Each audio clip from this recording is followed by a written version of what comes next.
Amid the oppressive silence of the community center, the first rays of sunlight struggled against the gray clouds gathering outside.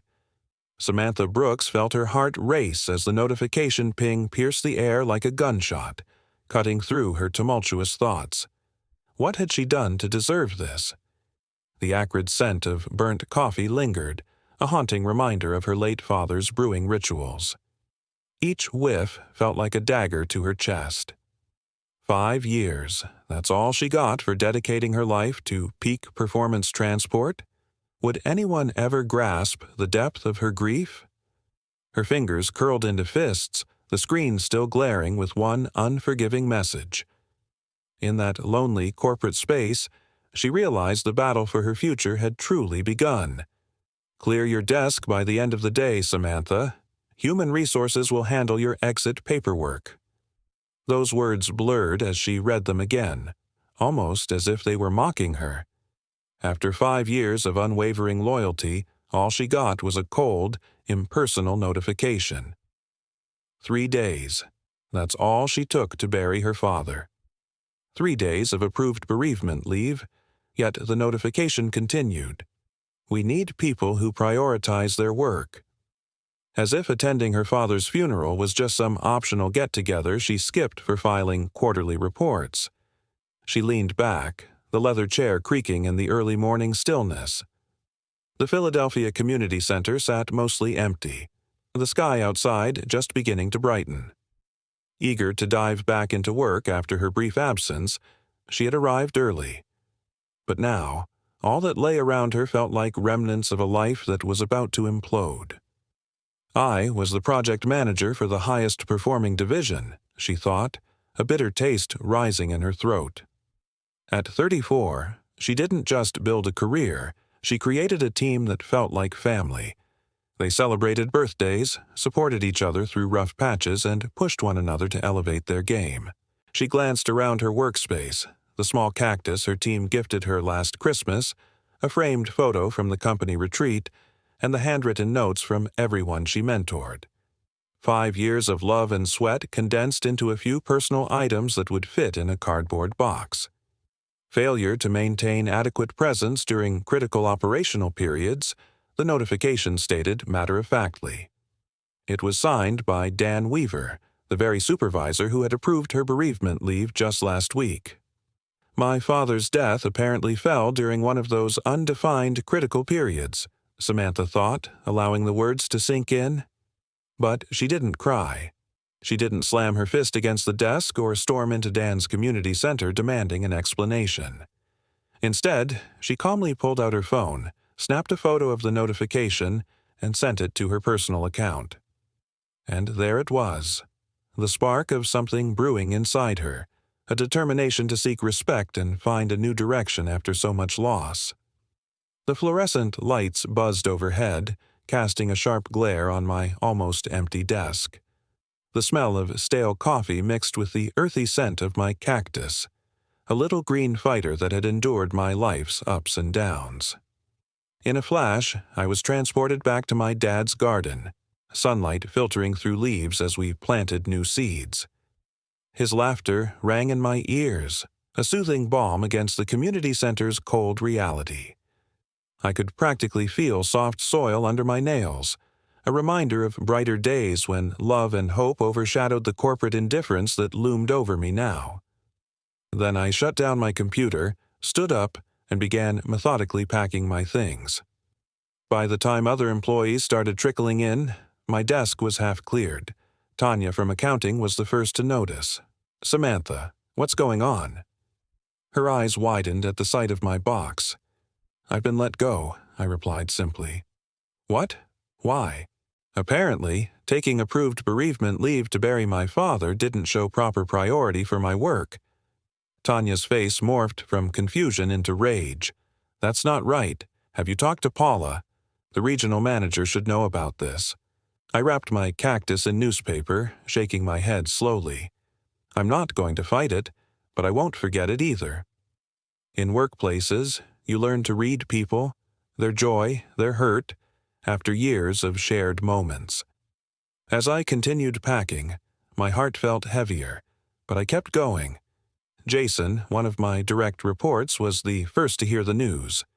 His usual cheerful grin vanished instantly.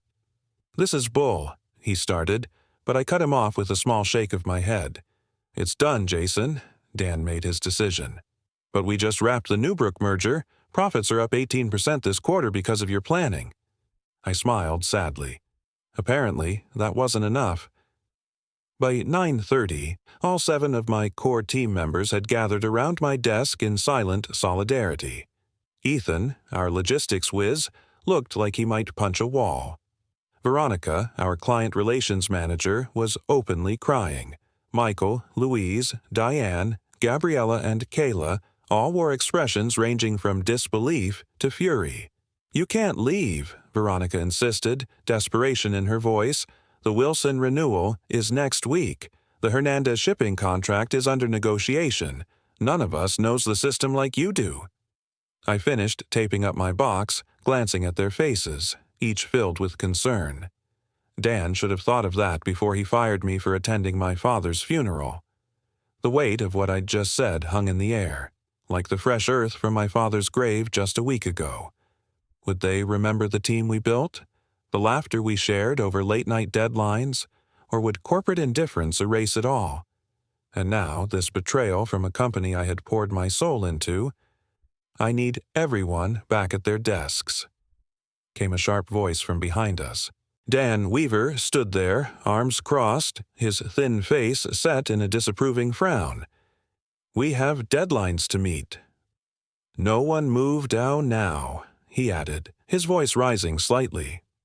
After a long moment, my team dispersed, each giving me a meaningful look as they returned to their workstations. Dan approached me, lowering his voice. "This could have been handled with more discretion if you'd waited until the end of the day to pack up." I met his gaze steadily, like the discretion you showed in firing me via notification after approving my bereavement leave.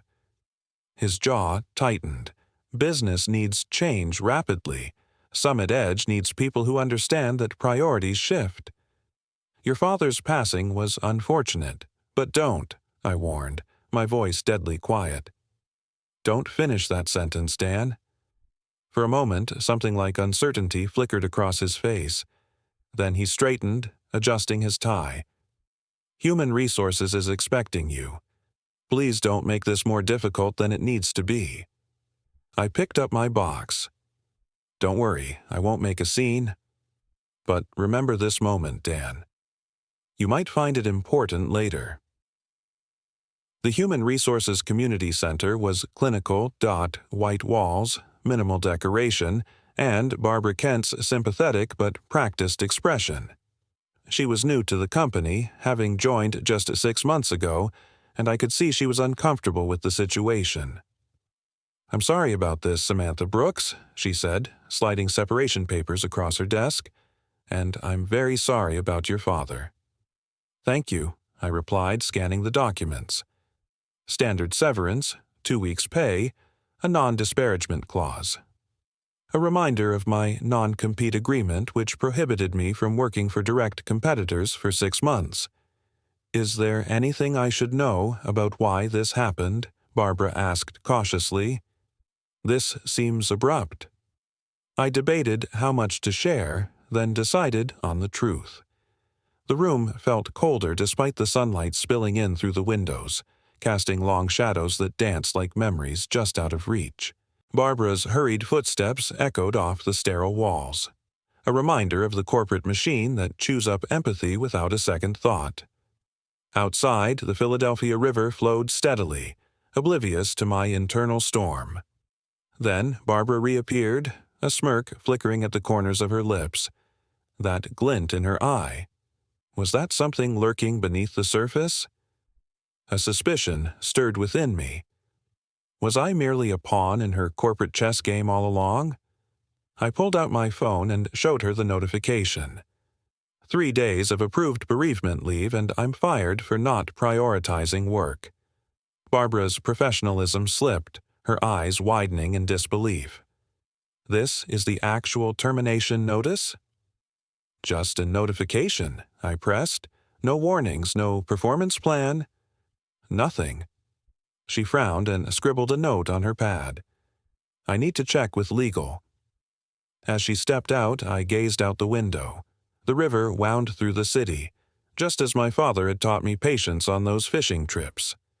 "The river moves, Sam," he'd say, "but the rocks stay steady. Be like the rocks." Barbara returned 20 minutes later. Her expression was neutral, but that tight smile? I recognized it. "Nothing will change," she said carefully. "Idaho is an at-will employment state. They can—" "I understand," I interrupted, signing the documents without further argument. "Summit Edge can do whatever it wants, just like I can." She hesitated and leaned in closer. "Off the record, this isn't right. If you wanted to pursue something—" "I don't," I replied firmly. "But thank you." Walking through the main community center toward the exit, I felt the weight of 100 eyes on me. My team watched, solemn and silent. I managed a small smile, my last act as their leader. Outside, the September air wrapped around me, surprisingly warm. I set my box in the trunk of my car and sank into the driver's seat, letting the reality wash over me. Just then, my phone buzzed with a flurry of messages. "Jason, this is wrong. What can we do?" "Veronica, are you okay? Can we meet up later?" "Ethan, Dan's a spineless jerk. The team is furious." More messages flooded in, each one echoing expressions of outrage, support, loyalty. These weren't just colleagues. They were my professional family. What now? Would this corporate betrayal be the end, or could it be the beginning of something more? I fired up my car, my mind racing with possibilities. I wouldn't battle Summit Edge head-on. No lawsuit, even when I had ample cause. I needed strategy and patience, just like my dad always said. Rocks stay steady while the river rushes past. That thought settled in as my phone buzzed. Hank Fleming, the CEO of Vertex Transport Systems, was calling. We'd crossed paths at an industry conference last year. He'd been eager to recruit me, and it was time to see what he had in mind. The Vertex Community Center. A dream compared to Summit Edge. It was open, bright, full of collaborative spaces and expansive windows showcasing the Philadelphia skyline. When Hank emerged, a big guy with a silver beard and perceptive eyes, he enveloped me in a solid handshake. "I was hoping you'd call," he said, leading me to a conference room. Didn't think it'd be under these circumstances, though. News traveled fast in our industry, and I knew he'd heard the rumors about my termination. As I shared the details, his frown deepened. "That's not just bad management," he said. "That's inhumane." "Bereavement leave. It exists for a reason." I nodded. Summit Edge has always put profits over people. I just didn't expect to be the casualty. Hank leaned in closer. "I'll be blunt, Sam. I want you on my team. Vertex is expanding our Pacific Northwest operations. The division director position is waiting for you if you want it." My heart raced. Division director? A massive step up, more responsibility, better pay. "What about my non-compete?" I asked, my mind whirring. Hank grinned. "Our legal team says it's overly broad and probably unenforceable. Plus, we'd cover any costs if Summit Edge tried to push it." "I'll need to think it over," I replied cautiously. "Of course," he said. "Take the weekend. Let's hash out the details on Monday." As I stepped back into the bustling streets of Philadelphia, the weight of the world seemed to lift just a bit. I was on the brink of a decision that could redefine everything. Would I embrace this opportunity and rise from the ashes of betrayal? Or would I linger in the uncertainty, caught between two worlds? The answers hung in the air, inviting and suspenseful. Each moment was a question that beckoned me closer to a new beginning. That evening, I met Veronica and Jason at Riverfront Brewing, a cozy pub tucked away from downtown's chaos. I hoped we wouldn't run into any Summit Edge folks. They arrived together, their faces painted with a mix of anger and concern. "How are you holding up?" Veronica asked, sliding into the booth, her voice low and sincere. "I'm all right," I said, trying to sound confident. "It's been a tough couple of weeks, but I'll find my footing again." Jason snorted, shaking his head. "Dan's a fool. The community center is already a circus. Nobody knows where the Henderson proposal files are, and the system access you had? Vanished, just like that." "That sounds like a Dan problem," I replied, raising my glass of water, feeling a flicker of amusement. Veronica leaned forward, her expression shifting to something more serious. "It's bigger than that. People are talking. Everybody's furious about how you were treated. I didn't expect that, honestly." "You were respected, Samantha Brooks." Jason chimed in. "Not just by us. The way Dan handled this? It's scared people. If they could do this to you, their star project manager, what would stop them from doing it to anyone else?" Veronica nodded. "Paula's been asking questions. Even the regional manager looks worried." I smiled slightly, my heart swelling with the unexpected support. "Good," I said simply. As we talked, my phone buzzed again, a stream of texts lighting up from other team members. Similar stories of disarray, frustration, and anger at management. Summit Edge was definitely feeling my absence already. "What's next for you?" Jason asked, his tone probing. I hesitated, weighing my options. "I've had an offer from Vertex." Their eyes widened, surprise etched on their faces. "But what about your non-compete?" Veronica chimed in quickly. She worked with contracts daily and knew every nitty-gritty detail, especially since I was let go without cause. Those aren't always enforceable. "That's what Vertex's legal team said," I admitted, the tension rising. "But there's still a risk." Jason's phone buzzed and he frowned as he peeked at the screen. "Dan's calling an emergency meeting tomorrow morning, on a Saturday. That's a first." Veronica leaned in, urgency dripping from her voice. "The Wilson account review is due Monday. Nobody can find your analysis files." A smile tugged at my lips. The chaos had begun, and I wouldn't be the one cleaning it up. It was a typical Saturday in Philadelphia, the kind where raindrops danced against the window, leaving a fresh, earthy scent that permeated the air. Samantha sat in Vincent's elegant community center, its walls lined with diplomas, a striking contrast to the chaos of her mind. She took a deep breath, battling the memories of her loss, and, just like that, the weight of grief suddenly felt lighter. Was this the moment she'd been waiting for? As sunlight streamed through the blinds, it warmed the cool room, illuminating not just the credibility on the walls but also a flicker of hope deep in her heart. What if this fight was about more than just her job? What if it was a chance to redefine who she was? For months, silence had enveloped her, swallowing her voice whole. But here, in this plush community center, hope began to whisper again. "This is your life, Samantha," it seemed to say, as the tension in her chest shifted into the stirring of determination. "Let's talk about your case," Vincent said, adjusting his glasses, his steady tone grounding her. His words were like a lifeline. Samantha shared her story, revealing the betrayal beneath the corporate facade. "This is textbook wrongful termination," he explained, eyebrows raised slightly. "Firing you for taking approved bereavement leave? That's a violation of good faith." Each word he spoke wrapped around her like a warm hug. "I'm not here to sue," she replied, shaking her head. "I just want to know my options." Vincent leaned back in his chair, fingers steepled. The tension from the past few weeks weighed heavily on her, and here it began to lift. The looming non-compete agreement, draped in uncertainty, could be a mere formality. "They'd have a hard time proving actual harm," Vincent continued, scribbling notes, "especially since they terminated you in bad faith." Samantha felt her pulse quicken. Hope replaced despair.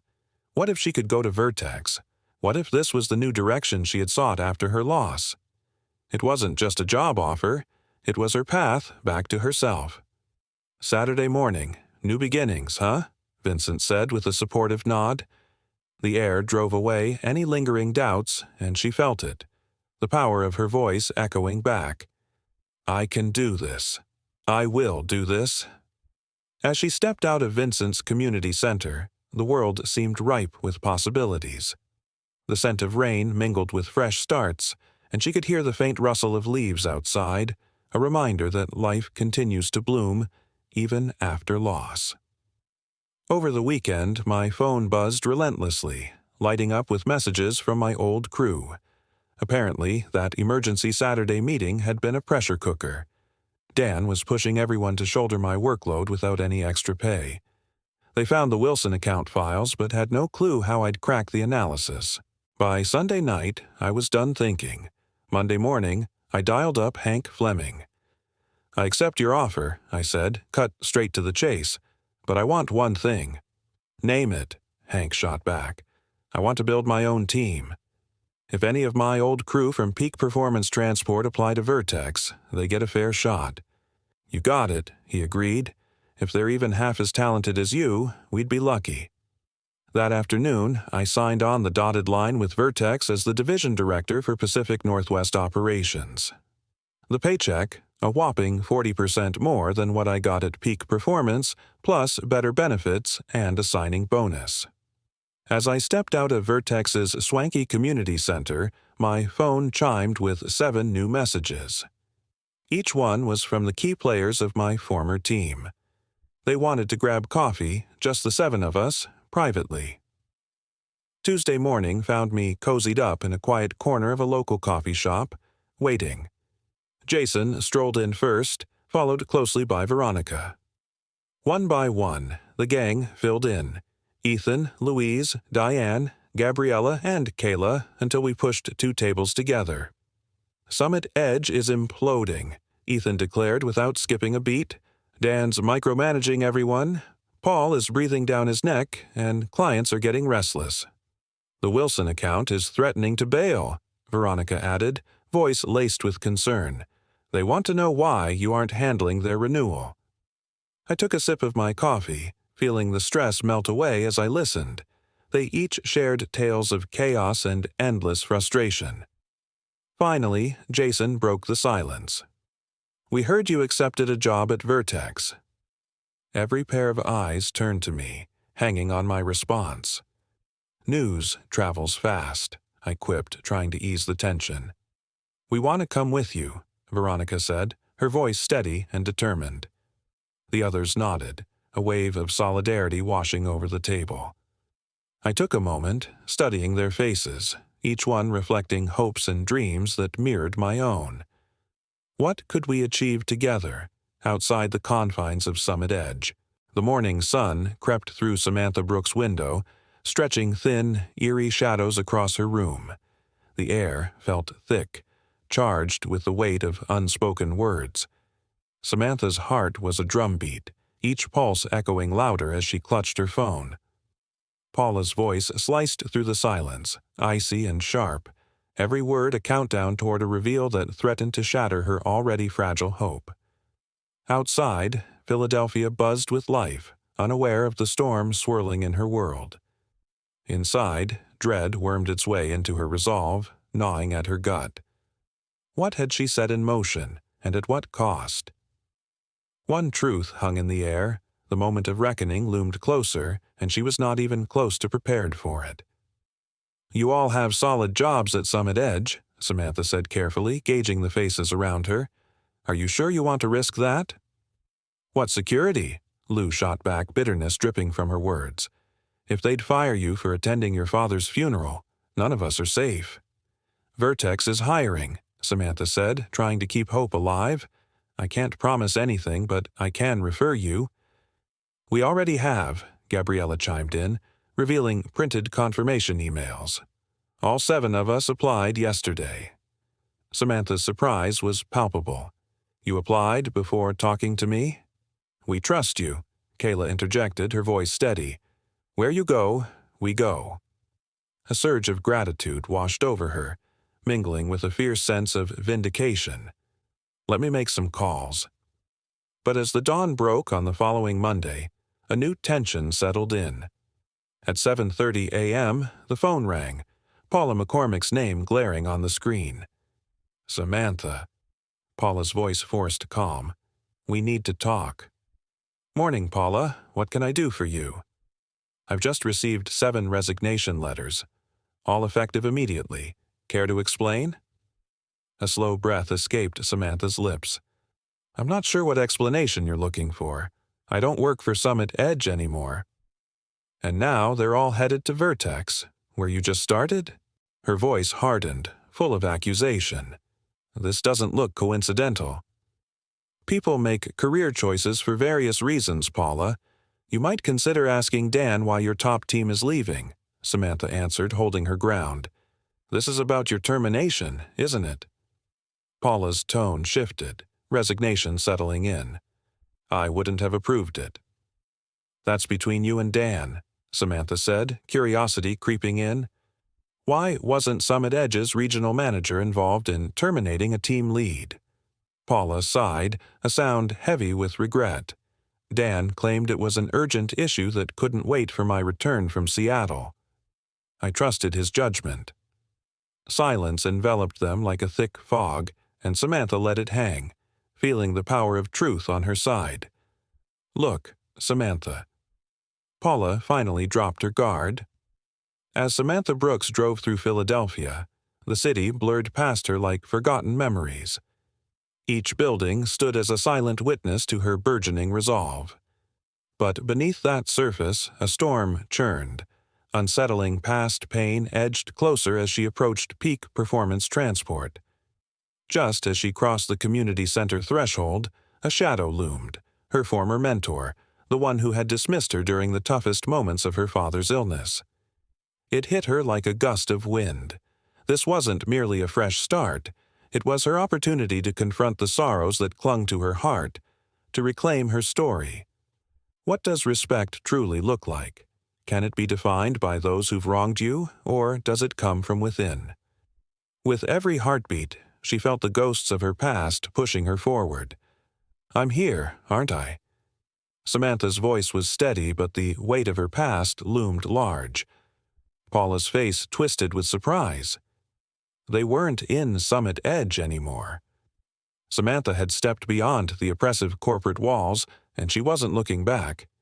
Yet, the battle wasn't over. "I need to talk to you," Paula began, forced calm masking a tremor. "I'm offering your job back, with a raise." A laugh escaped Samantha, light but edged with bitterness. "It's not about the money." "Then what would it take?" Desperation clung to Paula's words like storm clouds threatening rain. Samantha paused, feeling the thunder of her own emotions. "I'd need a time machine, to go back to when my father died and experience basic human decency instead of punishment. Silence stretched between them, heavy as fog. Samantha could feel the conviction roaring within her. "Your non-compete," Paula started to say, but Samantha interrupted. "Feel free to consult your legal team, after they review my termination first."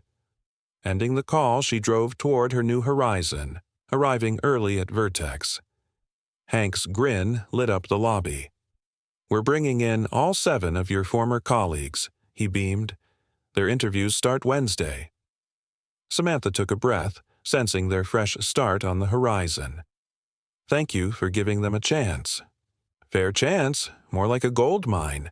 Summit Edge's loss is our gain." Days later, Barbara Kent from HR called. Her voice trembled. "I shouldn't be telling you this, but Dan's on administrative leave pending review." Hope flickered inside Samantha. Is it really happening? The stakes were rising. The board had taken note of Summit's missteps, and alarms went off when an entire specialized team left. By Friday, all her former colleagues had accepted positions at Vertex. As they gathered for dinner to celebrate this newfound chapter, glasses raised high, Samantha acknowledged the journey. Triumph mingled with tears of the past, her present shimmering like the city lights outside. Applause echoed through the lavish conference room as Samantha Brooks stood, heart racing. but a chill swept in, drowning out the cheers surrounding her.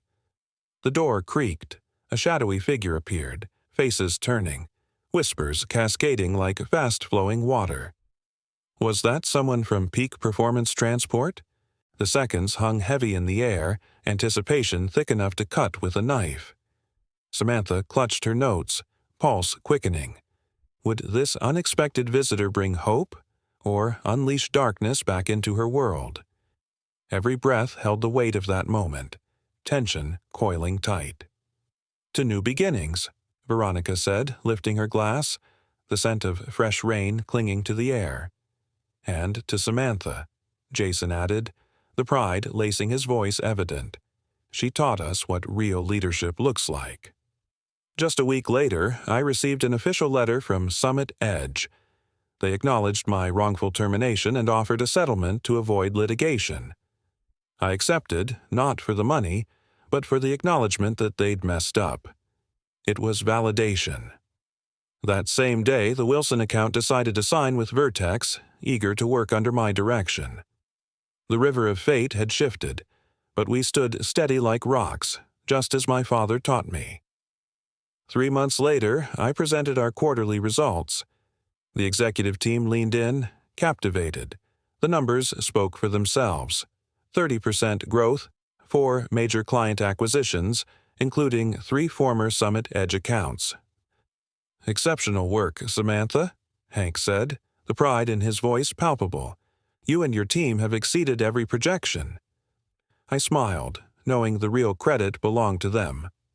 After the meeting, I returned to my community center to find my 7 core team members waiting with a cake. "What's this for?" I asked, a laugh escaping me. "It's been exactly 3 months since we all jumped ship together," Jason explained. "We're celebrating our Independence Day." "You're all ridiculous," I said, chuckling. "Happy ridiculous," Veronica chimed. "Seriously, Samantha, everyone's thriving here." It was true. Each of my team members had blossomed in their new roles at Vertex, enjoying autonomy and recognition, valued as a people instead of just cogs in a machine. My phone buzzed with a news alert. "Peak Performance Transport announces restructuring amid client exodus," I said, passing it around. Ethan, slicing the cake, chimed in. "I heard they lost the Hernandez contract last week. That's 20% of their Pacific Northwest revenue." A bittersweet satisfaction mingled in the air, but little did we know, the real challenge was about to unfold. Would they come for me next? The tension danced just beneath the surface, a reminder of battles still to be fought. "Dan's gone, Luis. Cleared out his community center last Friday. Paul's doing his best to salvage what's left, but I can't say I'm feeling any satisfaction in Summit Edge's struggles. It's more about closure. A sense of justice, really. The company isn't tanking because we walked away. Nah, it's collapsing under the weight of its own ruthless culture, where employees are seen as disposable, where showing up late after a father's funeral is labeled a lack of commitment." With a quiet toast, I raised my water glass. May they realize a company is only as strong as its people. And to Samantha Brooks, Gabriella added, "Who taught us that we deserve better." 6 months into my new gig at Vertex, I was surprised to receive a lunch invite from Paula McCormick. She left Summit Edge for a role at a consulting firm dedicated to workplace culture. We met at this tucked-away restaurant overlooking the Philadelphia River. Paula looked a whole lot different, more relaxed. The stress lines around her eyes had softened. "Thanks for meeting me," she said, her voice steady yet somber. "I owe you an apology." "You weren't really responsible," I reminded her gently. "No. But I created the environment where that could happen," she admitted, letting out a soft sigh. "After you and your team left, everything unraveled," she continued. "The board brought in external consultants to figure out what went wrong. Their report?" She paused, letting the weight of those words hang in the air. "Not flattering for anyone in leadership." I nodded, waiting for her to go on. "Summit Edge is being bought out by Meridian Shipping," Paula revealed, glancing away as if embarrassed. "At just a fraction of its former valuation. They're only interested in the client list and physical assets. I wasn't surprised. The news felt inevitable. Summit Edge had been losing clients and talent like a sinking ship. "And Dan?" I asked, a tight knot forming in my stomach.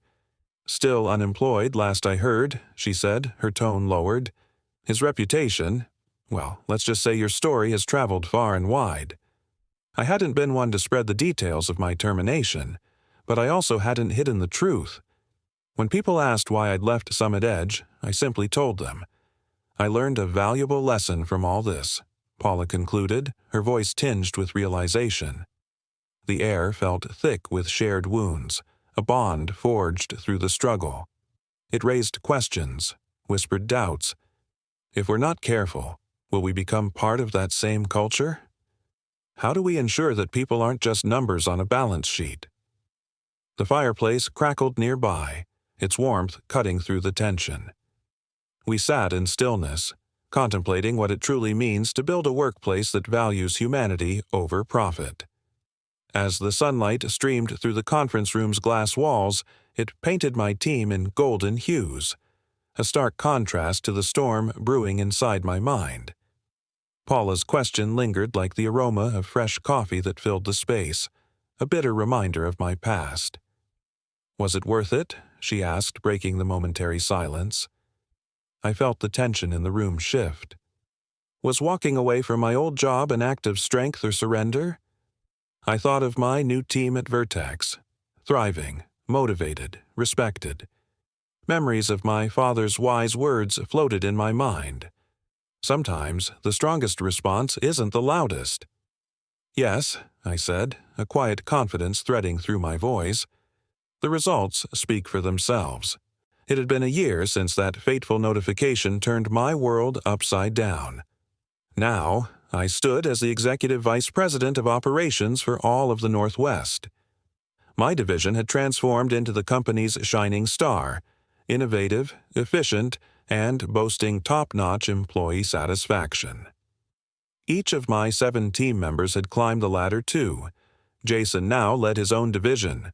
Veronica was winning accolades for her creative client relations, and the rest had found their rightful places, their talents finally recognized.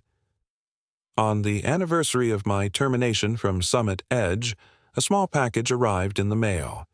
Inside was my old cactus, slightly larger but still resilient, just like me.